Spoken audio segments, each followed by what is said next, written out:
Okay, imagine for a second you're standing at your local gas station. You're pumping fuel into your car, just watching those numbers tick up, up, up on the screen.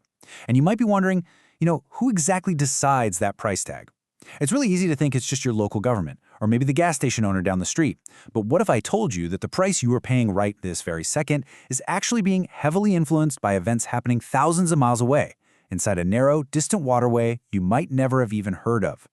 Welcome to this explainer. We're going to unpack exactly how that happens. It sounds a bit wild, right? I mean, we all tend to view our daily expenses through a very local lens. But the reality is, we live in a deeply interconnected world. Our entire global economy relies on some very specific, surprisingly fragile physical choke points to keep everything running smoothly. So, how exactly does a waterway halfway across the globe dictate the budget for your morning commute? Okay, let's dive into this.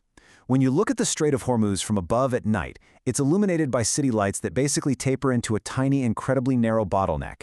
It connects the Persian Gulf right to the Gulf of Oman and the Arabian Sea, sitting smack in the middle between Iran and Oman.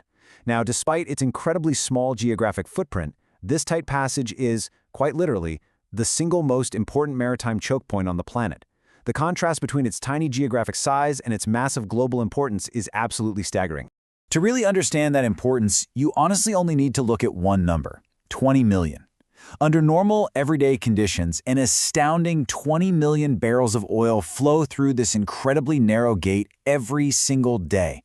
Just picture that volume for a second. It is a colossal, almost unimaginable amount of energy, all squeezing through a tiny geographic keyhole. And to move all that energy, well, you need some seriously heavy lifting. This is the world's primary energy highway. The sheer scale of the massive tankers navigating this space gives you a sense of the crazy logistics involved here. Major energy-producing countries around the Persian Gulf use these exact internationally organized shipping lanes to export their crude oil, refined petroleum products, and liquefied natural gas to the rest of the world. Because the stakes are simply too high for an accident, the ocean traffic here is highly regulated. So where are all these massive ships actually going? Well, a huge portion of this immense energy volume is rushing straight toward major Asian markets. Countries like China, India, Japan, and South Korea, they rely heavily on the constant, uninterrupted flow of these tankers to power their massive, rapidly growing economies. If these ships stop moving, the economic engines of some of the world's biggest nations literally start to sputter. But let's bring this back home to you. How does a disruption in a shipping lane used primarily to send oil to Asia end up reaching into your wallet in North America, Europe, or wherever you happen to be watching this explainer?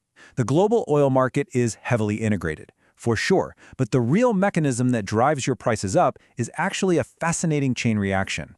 So the crucial point here is understanding this domino effect. Let's walk through it systematically together. Step 1. A security risk pops up in the strait. Suddenly, tanker owners become nervous. Because of that fear, Step 2 kicks in.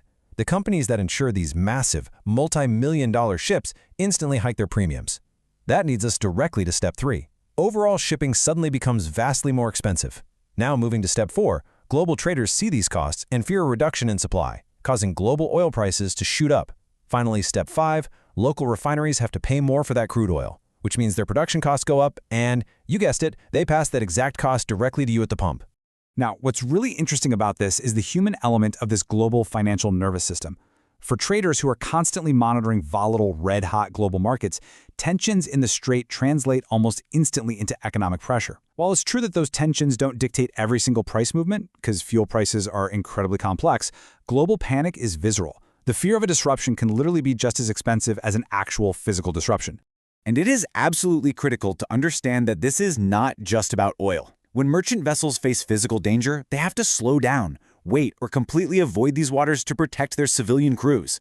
And when ships slow down, the entire global supply chain slows down with them. Suddenly, factories face higher input costs because their materials are late. Global deliveries of everyday goods face massive delays. And ultimately, governments around the world start experiencing intense inflation pressure as the cost of moving absolutely everything goes up. Which brings us to a reality that catches a lot of people off guard. When we talk about energy shocks from the Strait of Hormuz, we aren't just talking about the gas for your car or the plastic in your consumer goods. We are talking directly about the food sitting on your dinner table. Let's systematically break down exactly why that is. Modern agriculture is, quite frankly, completely addicted to energy. Take farm machinery and trucking. Tractors, harvesters, delivery trucks, they require direct fuel to operate. Without it, the harvest literally rots in the field. Next, fertilizer production. Many people don't realize, actually, scratch that, I didn't realize at first either, that modern fertilizer is heavily reliant on natural gas to manufacture. A spike in gas means a spike in fertilizer, making crops vastly more expensive to grow. And finally, refrigeration and packaging. Keeping food fresh demands massive amounts of electricity from energy grids powered by these very fuels.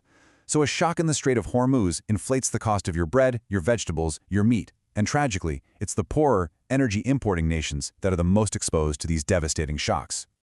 Section 1. The geopolitical players. Geographically speaking, the strait is bordered by two nations. Iran controls the entire northern coastline, while Oman lies directly across from them along the southern coastline.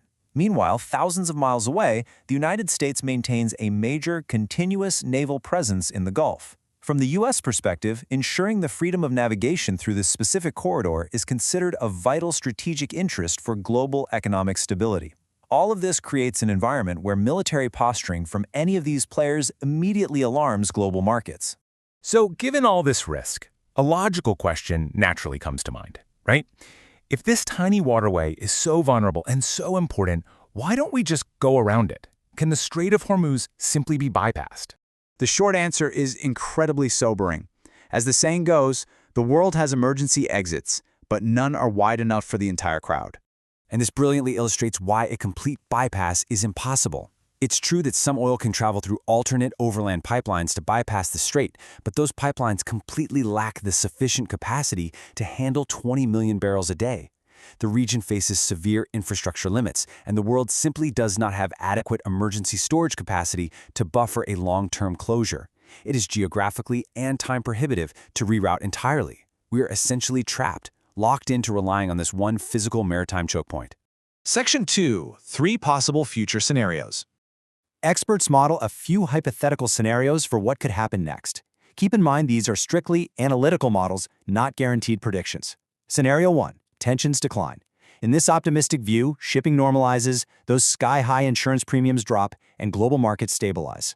Scenario 2. A limited disruption. Here we'd see vessels getting delayed, shipping costs rising, and energy prices becoming unpredictable and highly volatile at the pump. And then there's Scenario 3. A severe, prolonged disruption. In this absolute worst-case outcome, global supplies are drastically reduced, causing massive inflation across all sectors, a severe slowdown in global trade, and placing brutal pressure on the world's most vulnerable economies. Let's move to and see how this builds our final point. Ultimately, the Strait of Hormuz doesn't just matter because massive military and merchant vessels pass through it. It matters because it perfectly illustrates how tightly connected our modern civilization truly is. The person pumping gas, the farmer buying fertilizer, the factory worker waiting for parts, we are all intimately tied to the waters of this single strait. I want to leave you with this powerful final thought to really anchor everything we've covered today. The Strait of Hormuz may look like a thin blue line on a map, but running through that line are the fuel, food, electricity, and economic stability of billions of people. So the next time you pay your utility bill or buy groceries, ask yourself, how much of your daily life is currently floating through a narrow, volatile waterway halfway across the world? Thank you for joining me for this explainer. Keep asking those big questions, and I'll see you next time.